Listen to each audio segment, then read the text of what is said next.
আসসালামু আলাইকুম viewers, welcome to my channel. আজকে আমি তৈরি করব চিকেন প্যাটিস। কোনো রকম ওভেন ছাড়া গ্যাসের চুলায় কিভাবে প্যাটিস তৈরি করা যায় চলুন দেখে নিই।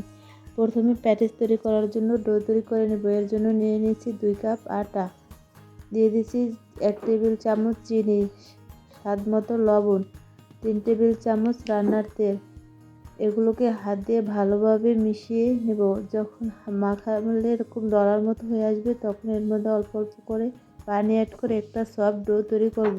তাকে ভালোভাবে মাখিয়ে রেস্টে রেখে দেব প্রায় 20 মিনিটের মতো। উপর সামান্য একটু তেল ব্রাশ করে এটাকে ঢেকে রেখে দিচ্ছি।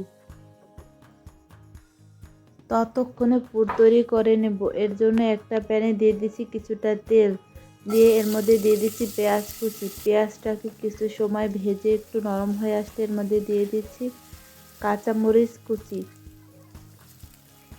এরপর এর ভিতর দিয়ে দিচ্ছি আদা বাটা, রসুন বাটা, দিয়ে দিচ্ছি লাল মরিচের গুঁড়া, দিচ্ছি হলুদ গুঁড়া, দিয়ে দিচ্ছি ভাজা জিরা গুঁড়া।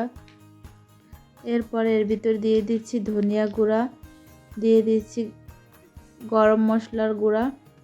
এখন এই মশলাগুলোকে কিছু সময় কষিয়ে নেব সামান্য একটু পানি দিয়ে।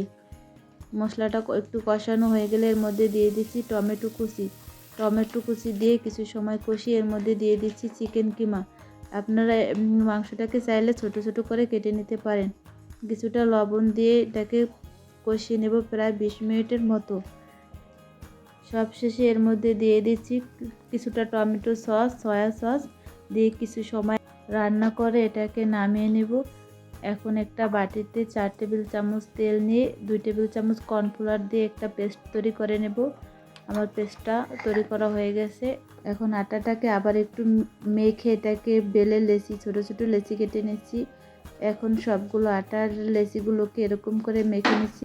এখন একটা বোর্ডের উপর কিছুটা কর্নফ্লাওয়ার ছিটিয়ে পাতলা করে রুটি বেলে নিচ্ছি। এরপর এর উপরে কর্নফ্লাওয়ারের পেস্টটা দিয়ে আবার কর্নফ্লাওয়ার ছিটিয়ে এক সাইড থেকে ভাঁজ করে কর্নফ্লাওয়ার দিয়ে আবার কর্নফ্লাওয়ারের পেস্ট দিয়ে এবার এক সাইড থেকে ঘুরিয়ে ঘুরিয়ে এরকম করে নিচ্ছি। এখন এটাকে বেলে নিচ্ছি আলতো হাতে। রুটিটাকে একটু বেলে চারো সাইড দিয়ে কেটে নিচ্ছি 4 কোণা করে।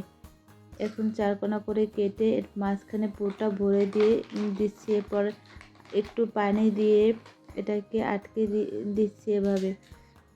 এভাবে করে আমি সবগুলো প্যাটিস তৈরি করে নিচ্ছি। এখন ডুবো তেলে সবগুলো প্যাটিস ভেজে নেব।